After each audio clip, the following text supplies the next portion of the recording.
All right. Good morning, everybody, and welcome to another exciting edition of This Week in Space. I am your host with the most, Joan Emerson Bell, or Blind Stallion Space Wizard, depending on which platform you're catching this on. I am an advisor on the AstroStar Live astrology app, and every Monday I bring you this weekly weather forecast to help you stay up to date with all the stuff that is unfolding in the celestial realms and how that might impact us here on Spaceship Earth. Um, I usually do this at 11 my time, which would be 10 a.m. Pacific time, 1 p.m. Eastern time. Today we had to start a little early because I have a work meeting after this.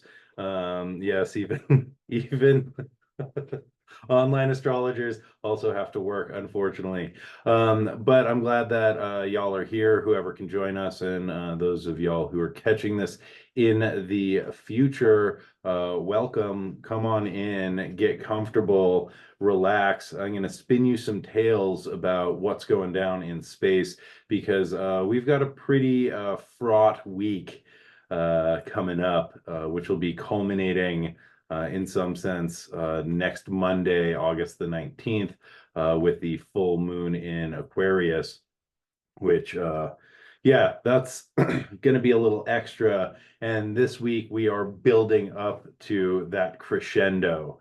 And yeah, the vibe of this week is one of tension because, for all intents and purposes, we are moving into a mutable T square. And so a square is a 90-degree angle where two planets are at crossed purposes. And a T-square is an opposition, right? You got our two planets in opposition right there. And they are being they are being squared by something else. That opposition is being squared by something else. So lots of tension. Oh yeah. Well, hopefully we'll bring you some solace. I don't know. It might just be more chaos. We'll do what we can. And one of the planets involved in this T square is Jupiter. And this is maybe like the central focus of this T square in some ways is this Jupiter conjunction with Mars, which is being squared by Saturn. And then Saturn is opposing Venus. So like lots of tension in space. And one of the things that Jupiter likes to do is make it bigger, right? Which can also be a great way of solving a problem. If there's a problem, just make it bigger, right? And this can be a way of dealing with anxiety. And maybe not the best way, but being like, oh, I'm like have feelings about this thing and being like, what's the worst that can happen and like blow it up and blow it out of proportion and being like, oh, I guess I'm not going to be, mauled by bears. So I think I'll be all right. That's actually something that my mom would do. She would be like, oh, you're worried about stuff? Like, what are you worried about? And then are you worried about this? And are you worried about bears? And like, do you think a bear's going to come and take you in the night? And I'd be like, no. And she'd be like, you're probably good then. Right. But, if we blow it out of proportion, and this is sort of the comical clown way of dealing with situations, blow it out of proportion or make it super big, it kind of like loses its energy and loses that bite and loses the sting. Now, I am not recommending this as a tool to deal with your anxiety, but this is a Jupiterian solution to the problem of tension or chaos. Sometimes you might want to just make that chaos bigger, right? And then like light it all on fire and walk away. This might not be the week for that, though. This is maybe the week to take a deep breath, to relax, to see if you can be with it, to see if you can sit with it, right? To kind of like be in it and allow that feeling to evolve and morph. Impulsive action is not really recommended this week, and I will get into that in a little bit.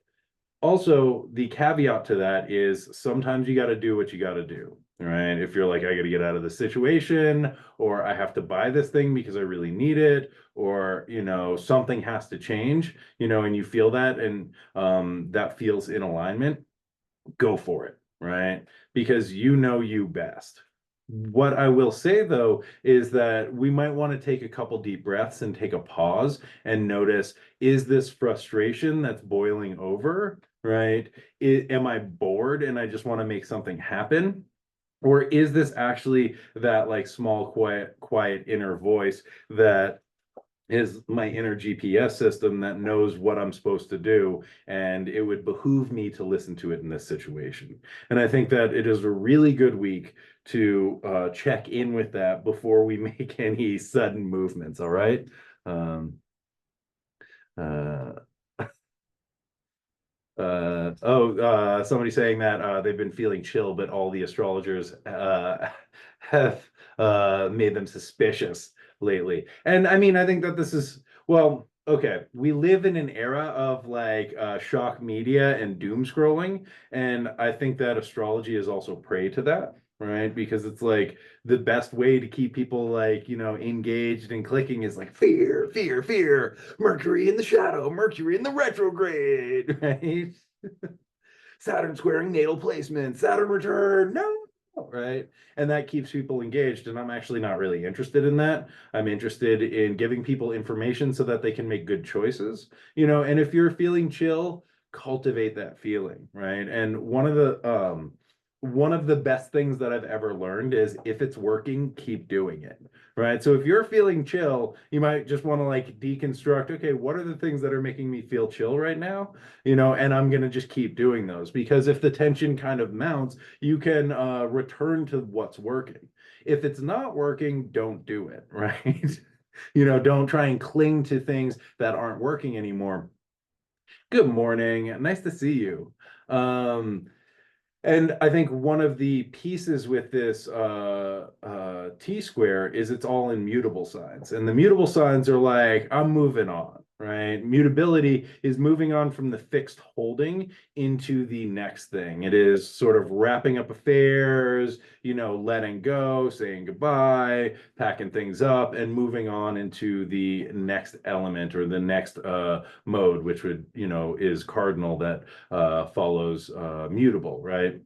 So it's kind of unwinding the energy of that last kind of grouping of the last cardinal fixed and mutable kind of package, right? Which is a season and getting ready for the next season to come. So it's like, we are anyway.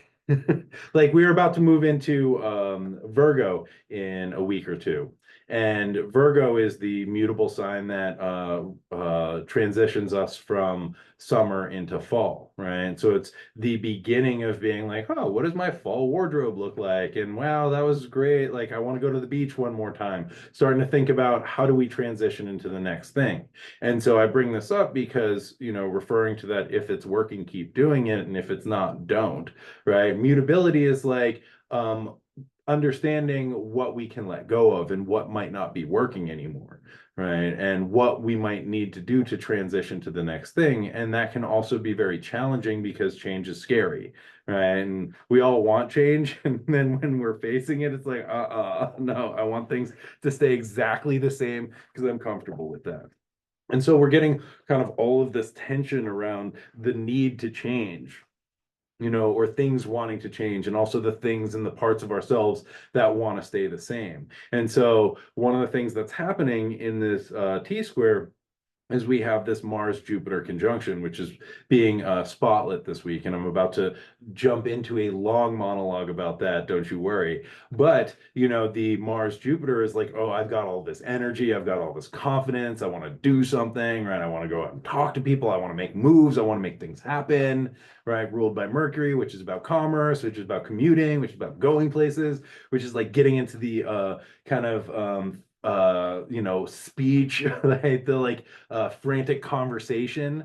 And then we have that being squared by Saturn, who is like, shh, people are trying to sleep here, right? Simmer down. And then we have Saturn opposing Venus, who's over there in Virgo, who is just, I'm having a hard time conceptualizing it. The way that I've been thinking about this is like sitting at a table with some people right? We have Jupiter and Mars in Gemini, right? And they are having a very over caffeinated conversation, and they're just starting to get louder, and they're starting to like talk politics and religion, and it's starting to get louder and angrier, and it's like really starting to make people uncomfortable. And then Saturn, who is in and then Saturn, who is in Pisces, whose, job in Pisces, as I see it, is to like keep us from getting flooded, right? So Saturn is really trying to put the brakes on and like hold down the feelings that this is bringing up, right? So we have this Jupiter and Mars who are getting all this like big energy, right? And making big plans and like talking like really big about all the stuff that they're going to do. And this is making our Saturnian and Piscean parts all like, oh, I'm having feelings about this. And Saturn's like, no, we're not, right? We're getting through this dinner, right? Just bite your lip, and also like shaming them for their like excitement about this. And then we have Venus and Virgo sitting across the table, and they are like, oh my God, I'm not good enough, right? And I kind of joke, but Venus is in fall in Virgo, and Virgo is sort of compartmentalizing and organizing and also like trying to make things perfect, trying to make things better, and I think in all of this tension, especially with Saturn right across from it, Saturn can be a very harsh critic, and this can bring up feelings of I'm not good enough, or like I don't belong, or I need to like put parts of myself away because they're not good enough, and being kind of overwhelmed by this very boisterous, over caffeinated conversation that's like, we've got to do something. And so we have all of this kind of tension going on sitting at this table, and, it's incredibly awkward. And I think the Mars Jupiter is like, we need to make something happen.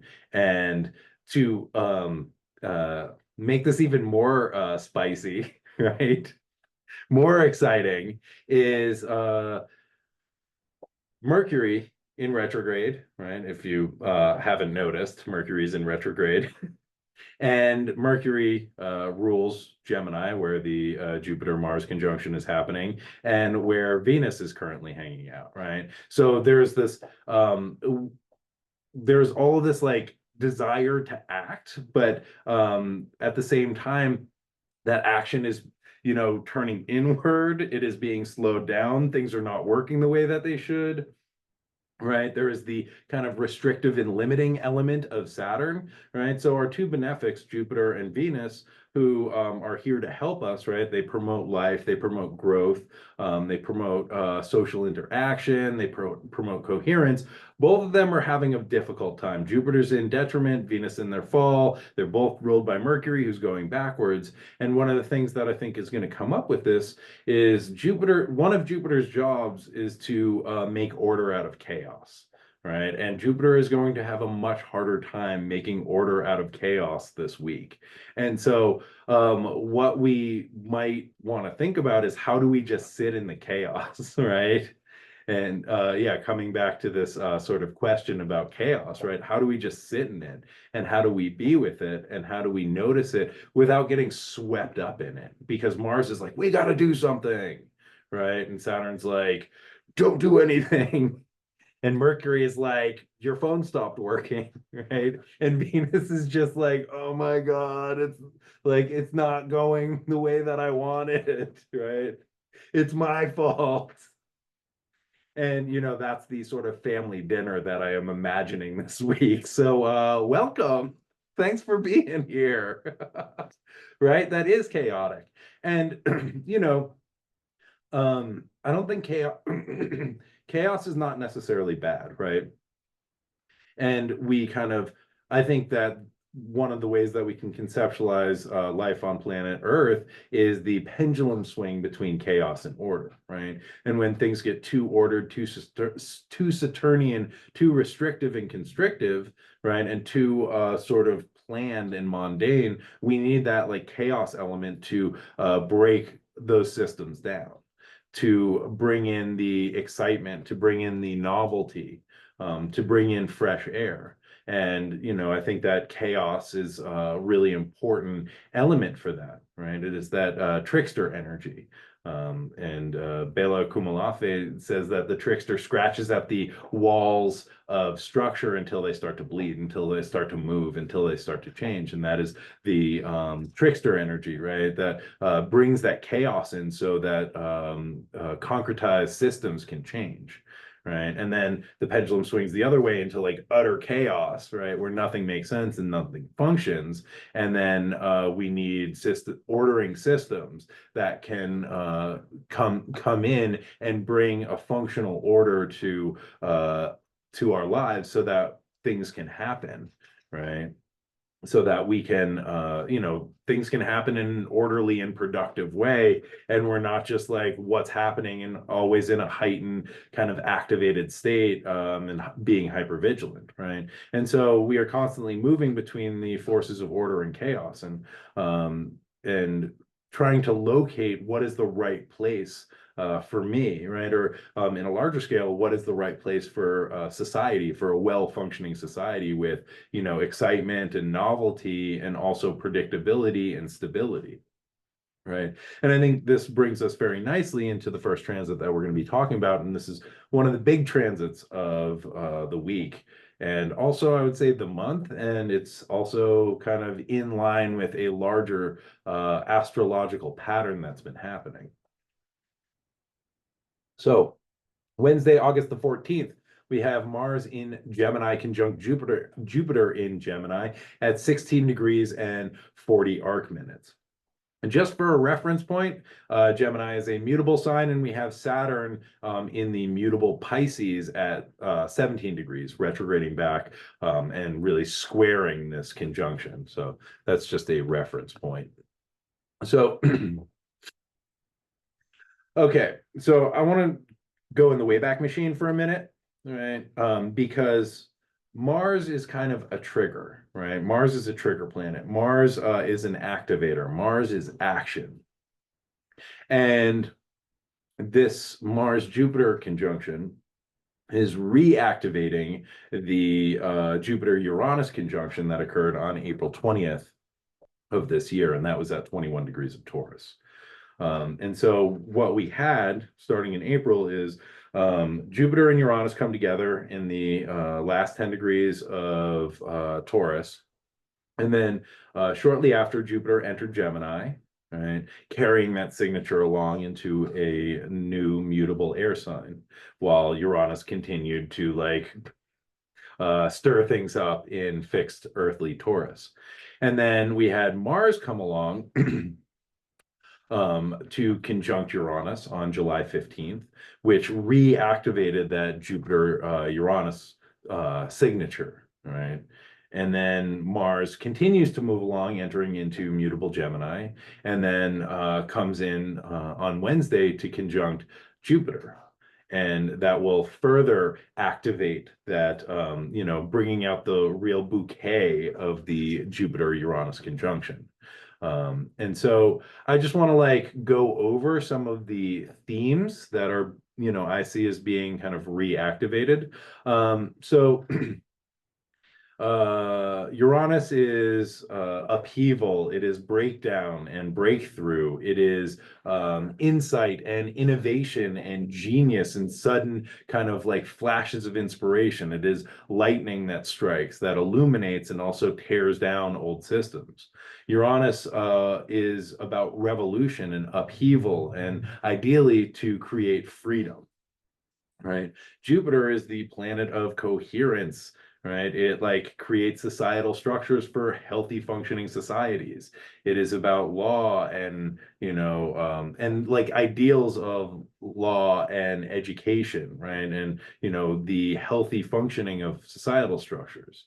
Jupiter is also about expansion and optimism. Jupiter says tomorrow will be better than today. Right. And so we had this Uranus and Jupiter conjunction, which might have expanded, technological breakthroughs, also might have expanded revolutionary ideals. right? And I think this is political revolution, but this also might be like personal revolution, revolution in our lives, right? The change, something that needs to shift to help us to be a little bit more authentic and helps us to be a little bit more free, right? And so one of the things, it also, Uranus wants to disrupt the status quo, and then Jupiter kind of brings that disruption into a new sense of ordering. And so this is a seed that was planted during this conjunction that is now continuing to unfold and will continue to unfold in their kind of relationship throughout the zodiac. But as Mars comes along, it's reactivating some of the key pieces of this. And during the Uranus Jupiter conjunction, which happened on 420, um, uh, one of the things that we saw in the news was student protests, occupations of college campuses, calling for a ceasefire, right? Anti-war protests, which were met with political violence. They were met with the police coming in, storming encampments, arresting people, beating people, macing people. We also saw kind of outside agitators coming in and performing political violence. Right. And so that's one of the kind of signatures that I see is this kind of revolutionary movement that was being born at this time and also being met with a Saturnian force of restriction and repression, right? Because the status quo doesn't really like to change, right? And Uranus, really wants upheaval and change, right? It is that chaos agent so that these systems can change. And Jupiter ideally is reorganizing systems into a healthier way of functioning. Right. So moving on, the next kind of activation in the cycle was the Mars-Uranus conjunction on July 15th. And this occurred at 26 degrees of Taurus. And one of the ways that I like to think about this is Uranus is sort of like the dynamite and Mars is like the detonator, right? So comes in and it's like, let's do this, right? Like, get in, stupid. We're causing chaos, right? We're having fun. Um, and I think Mars kind of activates that revolutionary and unpredictable nature of Uranus. And so this and this occurred on the 15th. 2 days before that, on July 13th, there's an attempted assassination against Donald Trump, which, created chaos in the political sphere. What is it, 4 days later, there was a cybersecurity update from CrowdStrike, which caused a near global tech meltdown and affected something like 8.5 million users and grounded flights and disrupted global finance, right? So this is like Mars activating Uranus, which is technology, right? And bringing chaos in. And also, this conjunction affected issues of stability and security, right? The stability of our global networks, right? And also security in terms of, there were security failures which led to the attempted assassination of Trump, which created a Uranian sort of shift in the political sphere, which I think both of these events led to Joe Biden dropping out. And the not the cybersecurity update, but the student protests at college campuses, I think, began to shift the tide of political will away from Joe Biden. And I think that started the ball rolling, which eventually led to him dropping out of the race and like a kind of Uranian element of a, new breath of excitement coming into the election cycle. And so, we have this kind of like chaos that is brewing and bubbling up at this point. Okay, so this brings us to this week, Wednesday, August the 14th, and the Jupiter-Mars conjunction. So this is occurring in a different sign than the previous two conjunctions, which were happening in Taurus. And Taurus is about like how I want nice things and how do I hold on to those, right? Taurus is about stability.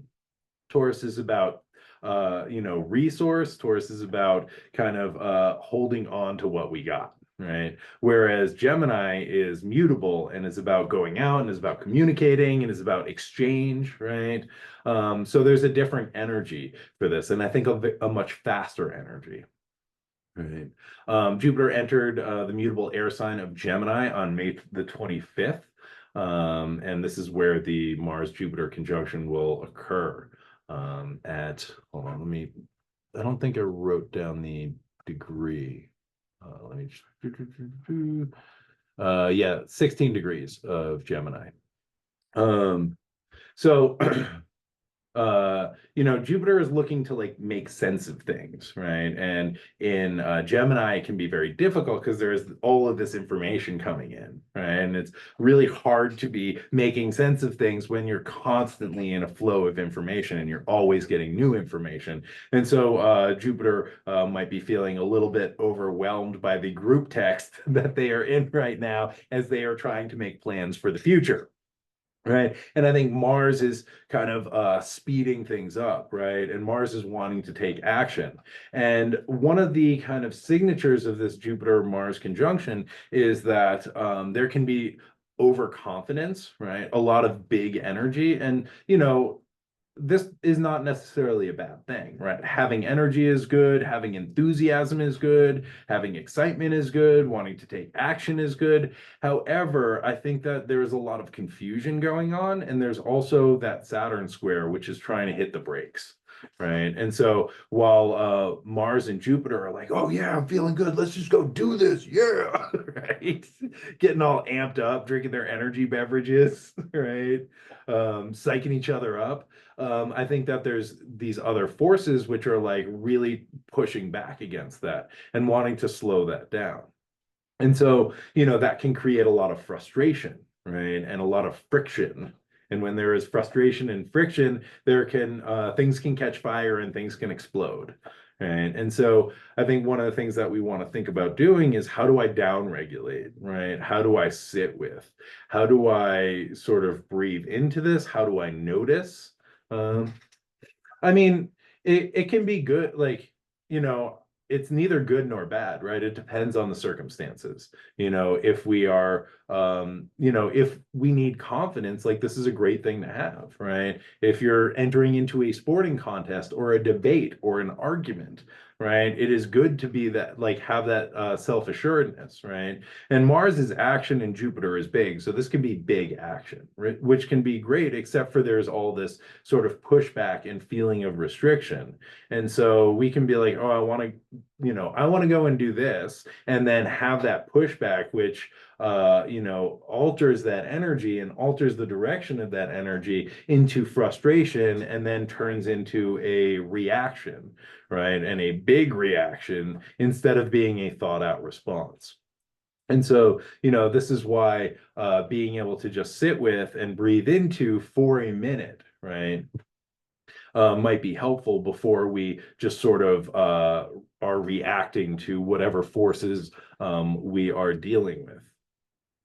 Now, I think that Jupiter, again, they're in detriment in Gemini, which, is not the end of the world, right? It just means that they have to work a little harder to enact their agenda, right? And again, Jupiter looking for coherence, right? And Gemini is like tons of information that Jupiter is scrambling to find coherence with. Mars comes into the game, right? And Mars is cutting, right? So Mars is sort of like cutting up old systems, right? Severing old ways of doing things, severing old kind of like, cohering ideas, right? Which again is not a bad thing, right? Because maybe these old ideas have run their course.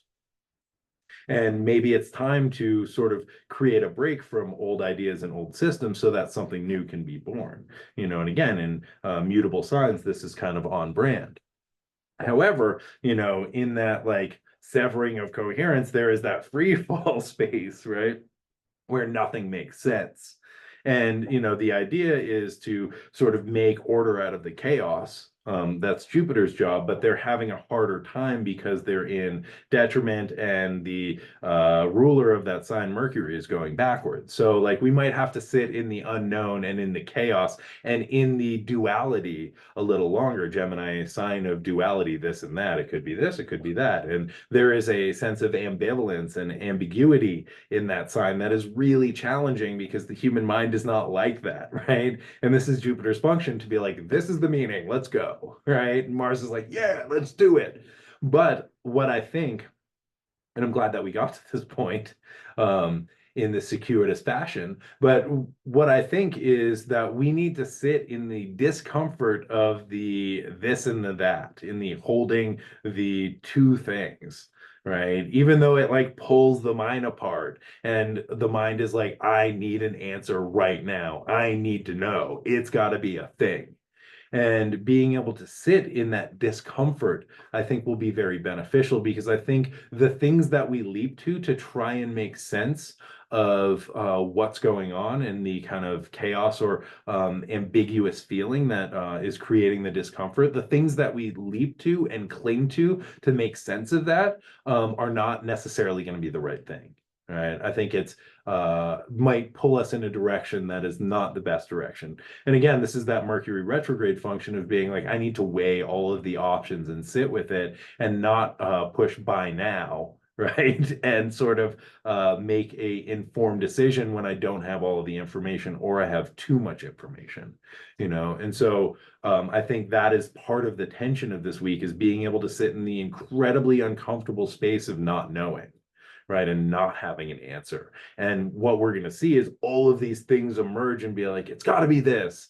And like, I've got to do that. And being able to sit with that and allow that to settle and be like, let's see what else there is. And like weighing our options and laying out our options instead of being like, I have an uncomfortable feeling and I need to do something right now. Right. Because that's probably not going to work out great.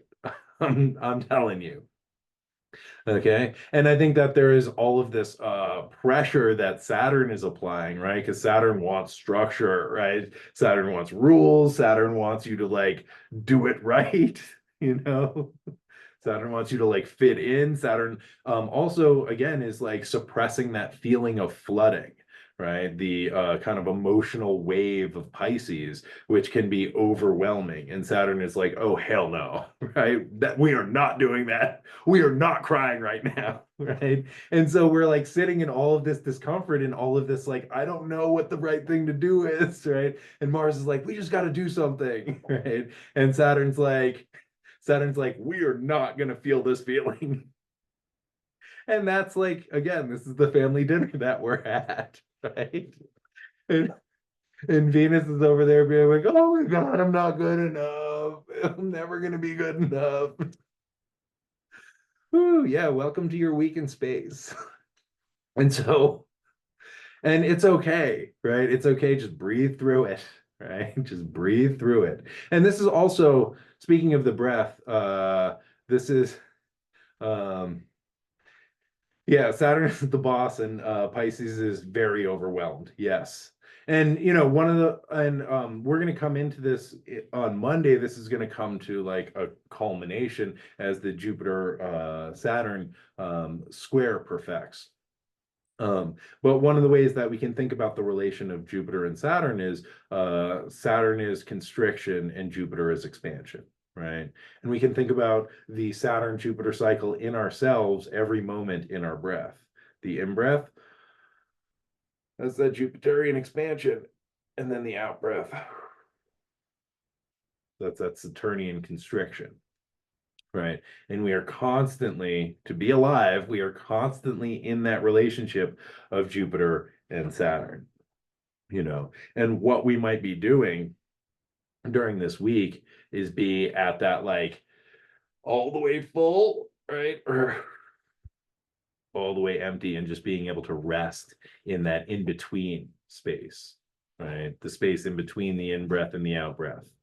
And being able to see what emerges from that, what emerges from holding the tension of the opposites, right? Instead of feeling uncomfortable with that and being pulled by invisible forces to act in ways that are maybe not so helpful for us.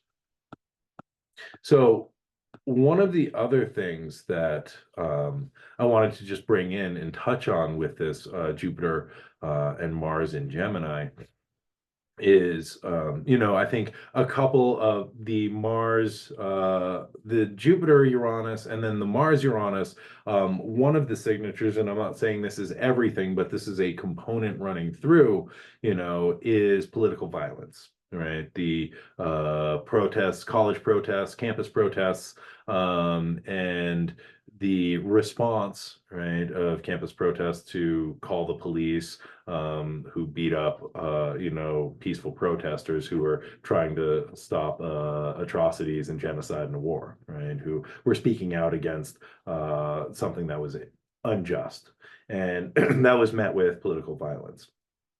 That signature carries on to the political violence of the attempted assassination on Donald Trump. Right. And now we have this kind of third iteration with Mars and Jupiter meeting in Gemini, right, which can be like fiery political rhetoric. Right. And we're already seeing an example of political violence coming from this Mars and Jupiter and Gemini, which occurred, I believe, last weekend with like pretty atrocious violence against immigrants, people of color, Muslims in England, that was perpetrated by like right-wing Nazi fascists. Who like took to the streets and just like tried to beat up people of color and were trying to burn down places where asylum seekers were staying. And this was amplified or created by misinformation, which is a Jupiter and Gemini thing on social media, which is technology and a Uranian thing, right? Fiery rhetoric by people like Elon Musk, right?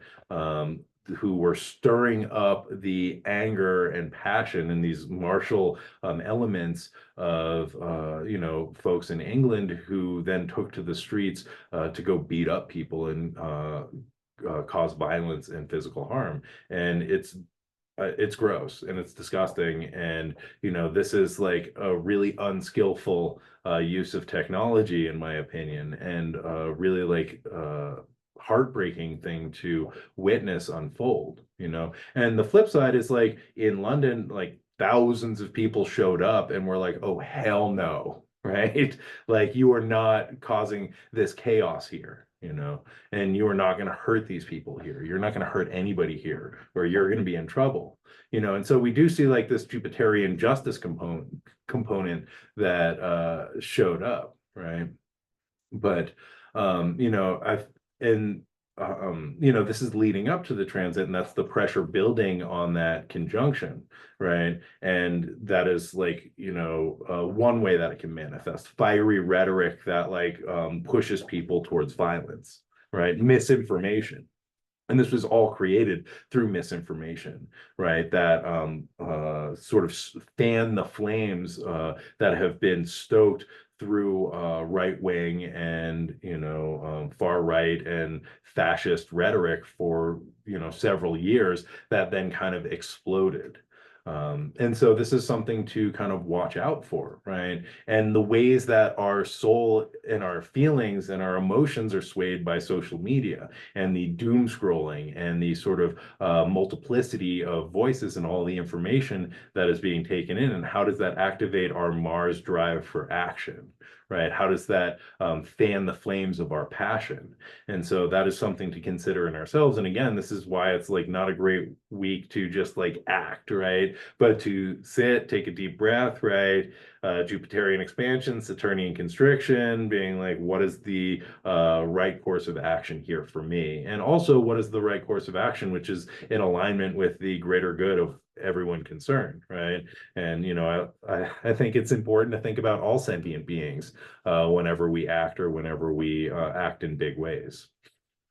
Right. So that sort of I spent a long time on that, but I think it's important because this is a, really key transit of the week and is, the central focus of all of this tension is also carrying along that Uranian, Jupiterian signature and thinking, how do we be with the chaos? And also like, what is the changes that we want to make? Because I think what the Jupiter Uranus signature is really invested in is creating big change, right? Creating or like overturning things, right? Or opening new stuff up to create more spaciousness, to create a better functioning society or a better functioning system. And this can be our own internal system, this can be our family system, this can be our friend relational system, and this can be our societal systems.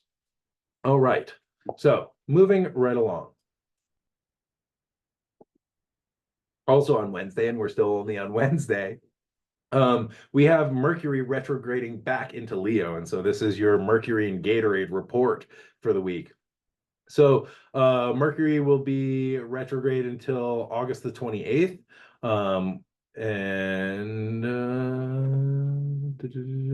And so they are moving back into Leo on Wednesday. So they started their retrograde process in Virgo, which is a sign where Mercury has a lot of power. They are in domicile and exaltation in Virgo, right? And so Mercury like sort of skidded to a halt and then started moving everything backwards. And they have a lot of power to do that. And they're also, because they don't have to answer to anybody, they're in their own sign, they're in their own house. If they want to wallpaper the place, they don't have to ask anybody's permission. It's just on, right? And they're like, we are redecorating, right? Hold it, stop everything, we're redecorating, and it's on, right? And so Mercury is also ruling over Jupiter, Mars, and Venus. So they are also, Jupiter, Mars, and Venus, who are like going in the direction that they're going in, are also pulled back, right? Also slowed down, also forced into rethinking or reconsidering or being enlisted in Mercury's redecoration, right? House renovations. And so whatever they were going to do also is getting tied into this mercurial renovation project, rethinking, reconsidering, reconnoitering, reconsolidating, whatever, reimagining, revisioning, editing, right? And so now Mercury is moving into Leo, back into Leo, which is the fixed fire sign. And so Mercury is like digging up the ground that they had passed over already. So like doing some excavation, right, during their renovation project. Now, Mercury has less power in Leo, which is nice because there is less sort of amplification to the chaos that Mercury can cause, right? And Mercury's retrograde through their retrograde process through Leo will go through the last decan of Leo, ending at I believe 21 degrees, where they will station direct at on August 28th. Right. And so the third decan of Leo, right? And decans are 10-degree sections of a sign, right? And the third one is ruled by Mars. And the tarot card associated with it is the Seven of Wands, this person. And it's really asking us, what are we fighting for? And what's worth fighting for? And what's worth maintaining, right? And what might need to be released, right? Do we have to defend everything and hold on to everything, or can we like let some things go and direct our energy in a different place? And so I think we're going to be like really rethinking, what are we fighting for? What am I holding on to? Where is my energy going? Uh, yeah, and I think that that's a really important thing to consider, right? Yeah, because it's like this decan is about maintaining what has been won in the first 2 decades of Leo, right? Now we're going back over like what we're maintaining, what we're holding on to, what we feel like we are continually fighting for. And that, like, to be in this position all the time, to always be defending, to always be maintaining, can be really challenging. And we might need to rethink that a little bit. A great Mercury Gatorade word. And so one of the things that I think about is the stage of change model, which is developed by Prochaska and Di Clemente in the 70s, which is a way of looking at change not as a linear pathway, but as a cycle. Right. And the cycle begins with pre-contemplation, which is like, I don't want to change. Why would I change? Right. And it moves into contemplation, being like, well, maybe if I change, like things could be better. And then it's like determination, like, or preparation for the change. So if I needed to make this change, I'm going to like get these things and buy this new food. Right. I'll buy this quit smoking book or whatever, which is followed by the action stage. Right. And this is the stage where the change is made. Okay, I'm quitting smoking on this date. And then on that date, I didn't smoke any cigarettes. I read my quit smoking book that I had prepared for, et cetera, et cetera. This is followed by the maintenance phase, right? Which is the hardest part of the change process because we take the action, we make the change, don't smoke for a day. Okay, cool.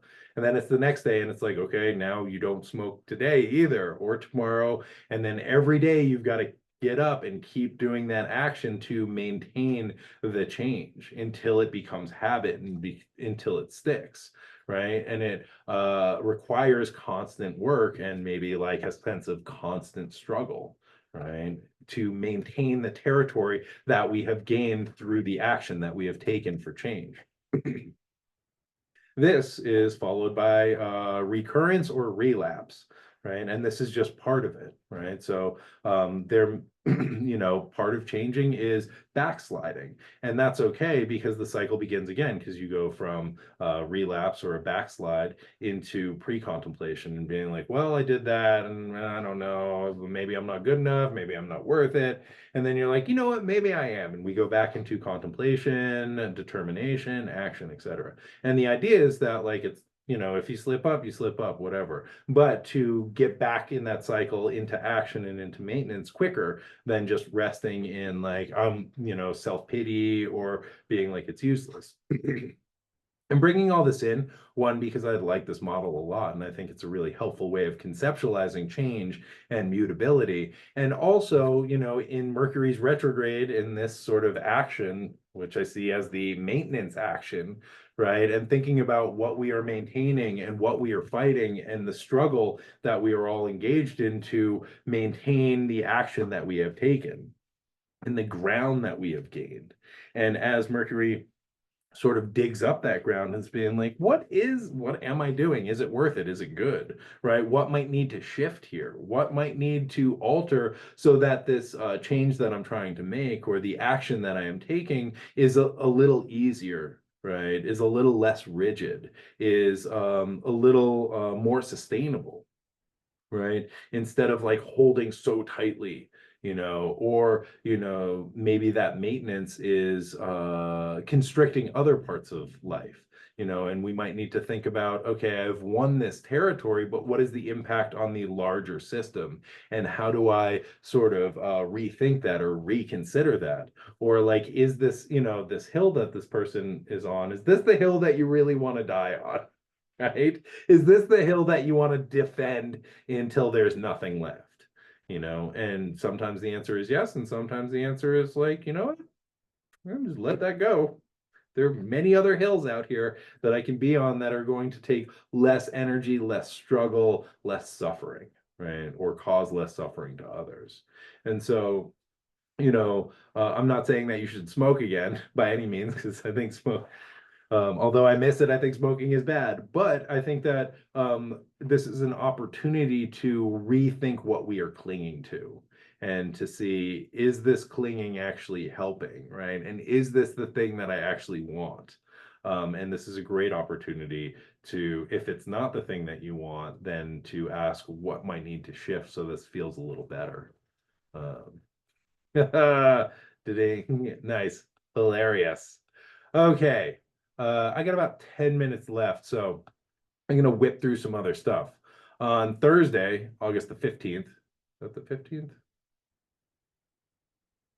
Yes, Thursday, August the 15th, we have Mars in Gemini squaring Saturn retrograde in Pisces at 17 degrees, 42 arc minutes. So Mars has left the Jupiter conjunction and now is squaring Saturn, right? I mean, it's still in the orb, it's still in the hug, it's still sitting right next to Jupiter, but now there is like more of the Saturnian influence, like smacking Mars, right? And this is like Mars is the gas pedal and Saturn is the brake. So this is like all of this frustration where Mars wants to move forward and Saturn is limiting or restricting, right? And Mars is action and Saturn is the consequence of our action, right? And so, with this Mars Jupiter conjunction, it can be this big energy and all of this confidence. And Saturn is like, slow your roll and look before you leap. Don't just jump into that thing, right?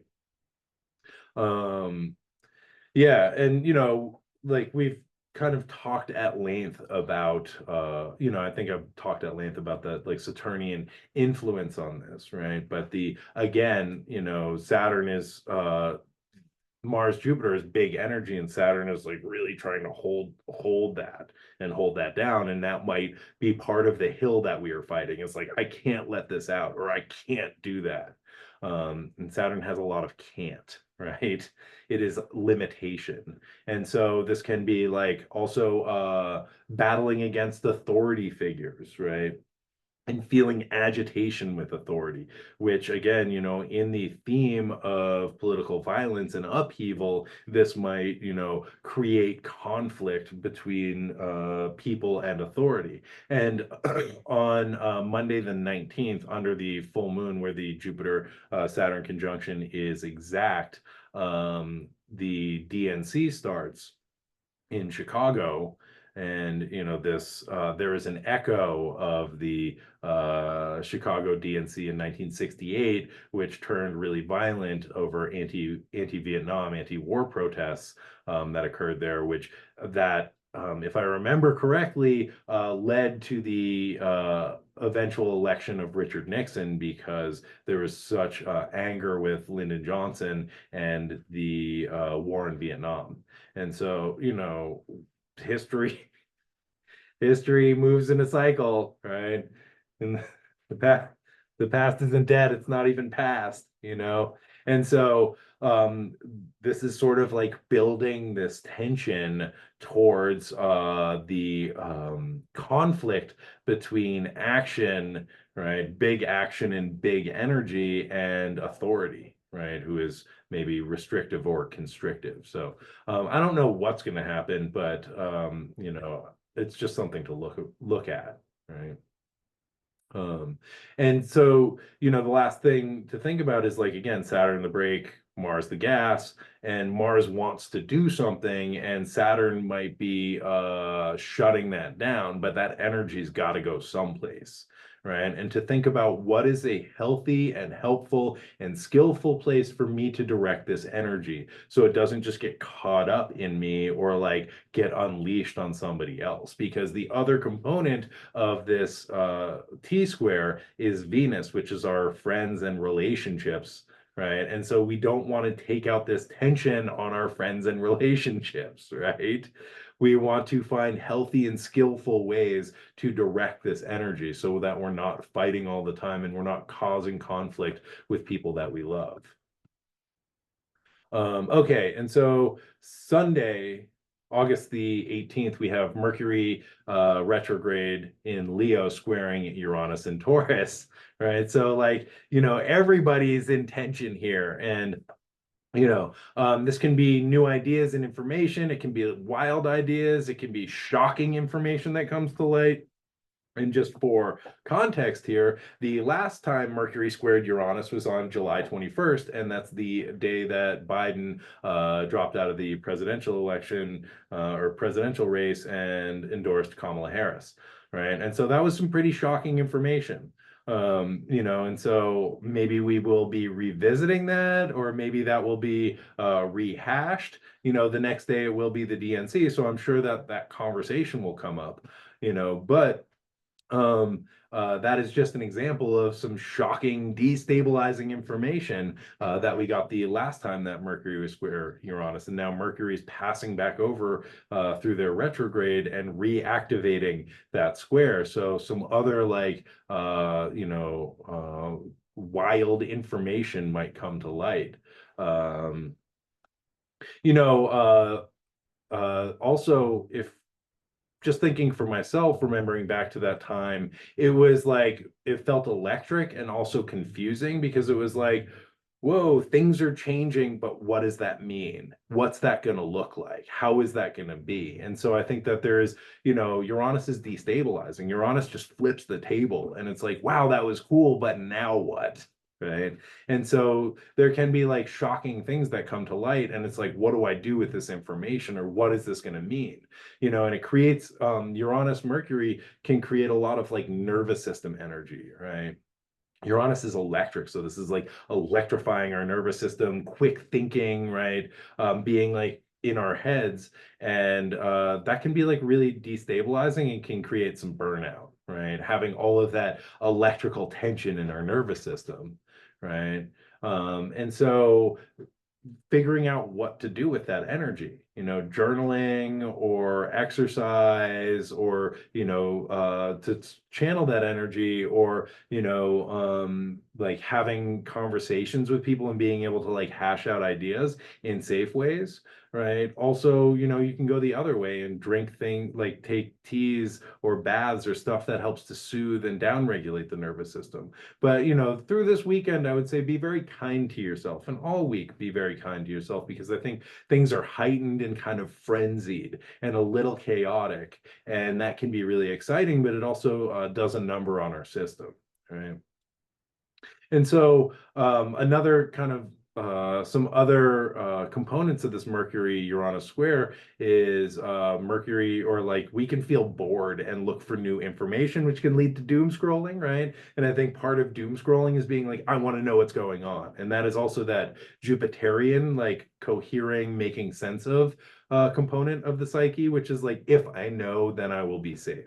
So it can be like weird, wild information that sends us into a spiral of doom scrolling and wanting to know so that we can make sense. And I don't think that there is going to be any sense that is made, at least not for the rest of the month, right? So again, like learning to sit in the unknown, in the ambiguity, in the discomfort of not having the answers. I think that this is also a time of rethinking and reconsidering our ideas, and maybe like needing to think outside the box, think in a different way for a little while, right? And so like things might not go as planned over this weekend, this week, and being able to be flexible with that, to make new plans, to pivot and to adapt. And I think another kind of component of this is Mercury really wants novelty, and I think Uranus can get bored really quickly. And it's like, come on, like something new, what's next, right? And this can, activate some mercurial ideas, right? Conversation or thinking or doom scrolling or buying things, right? Which is another way of it's a way that I like deal with inner tension, is being like, add to cart, buy now. Right. It releases dopamine, there's excitement, Mercury rules commerce. So, and there's nothing wrong with any of this, but I think what's important and why we do this is so that we can be conscious of this is what's arising in me, and this is the choice that I'm making, instead of just being pulled and dragged along. In the Vedic tradition, they talk about the planets as grahas, or grabbers, right? The planets grab you and sort of pull you, right? And this is part of life. We're always being sort of like tugged by planets, are the natal placement, and as they transit, it being activated and pushed and pulled along. And that's life on spaceship Earth. But we coming into consciousness of like, whoa, okay, I'm being pulled this way. How do I like maintain my center? Right? How do I negotiate this? Right? Instead of just getting dragged around, where I'm like, I have a feeling, and now I bought something, and now I'm like binge eating and binge watching, and I don't even know why. Right? Like I have a feeling, and now I'm like drunk on the floor. Right? That's like being grabbed and pulled. It's like, okay, I have a feeling, what is going on here? What is being asked of me? How do I like sit with this and come into right relationship with it and see, what might be, what might be underneath this, or how do I respond to this in a skillful way? You know. Okay, last thing that I'll talk about, and then I will let us all go. On Sunday, August the 18th, we have the Sun in Leo conjunct Mercury in Leo at 26 degrees and 36 arc minutes. And so this is the Cazimi moment. This is Mercury going into the heart of the Sun, and this is the sort of center of the retrograde process. Right. And so Mercury and the Sun coming into alignment, and this can be a moment of clarity. Mercury is our thinking, cognitive processes, right? And the Sun is the identity, or the kind of light that shines into the world, right? The life giver. And so there can be this sense of like, oh, that's what that means, right? This can be an opportunity to download some information, to receive some information, to get an idea of what's going on. And so I think all week there's going to be chaos, there's going to be tension, there's going to be frustration, there's going to be confusion. And then on Sunday, for one brief shining moment, it might be like, oh yeah, that's right. And then back into the chaos again, right? Back into the struggle, right? And so, leave some space on Monday, August the 18th, on Sunday, August the 18th, excuse me, to think about, just to, see what emerges, see what arrives, see what comes up for you. And one of the ways that I think about the Cazimi moment is Mercury entering into the throne room of the Sun and making this offering of all of the information that it has gathered in their kind of journey since the last retrograde, which occurred in the cardinal sign of Aries. And so, now Mercury has moved into the fixed sign of Leo. In cardinal Aries, we were initiating something. We were starting the journey, the quest, right? We were figuring out where we belong in the world. Now in Leo, we are maintaining that fire, right? Maintaining our gains.